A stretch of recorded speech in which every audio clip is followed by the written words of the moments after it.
Salve amici, oggi vedremo come preparare l'imbrogliata di carciofi. Pulite i carciofi togliendo loro le foglie esterne e le spine e affettateli per il lungo.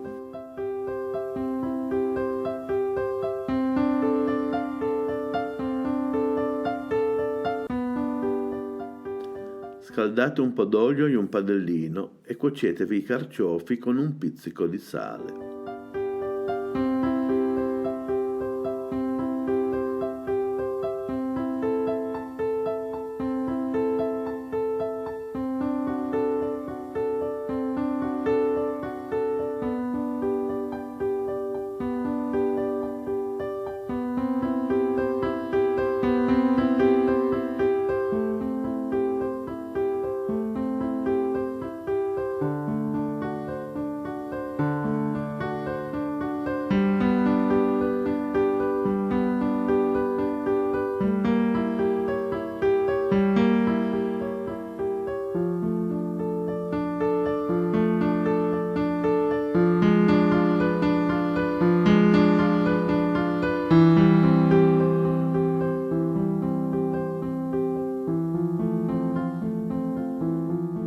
Una volta cotti, inserite le uova e salatele.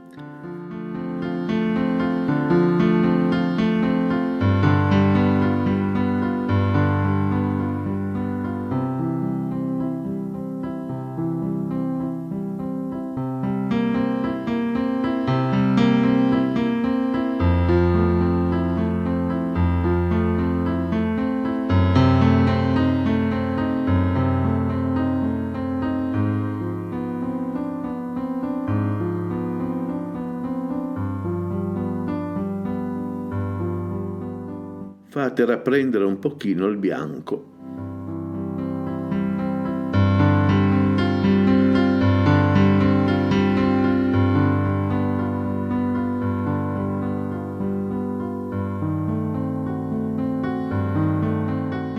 Togliete dal fuoco e rimestate bene tutto.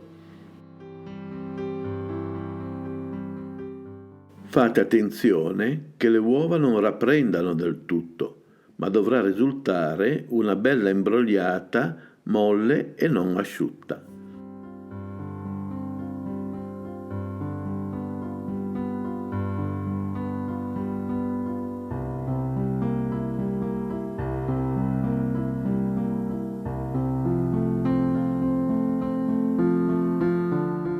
Servitela subito.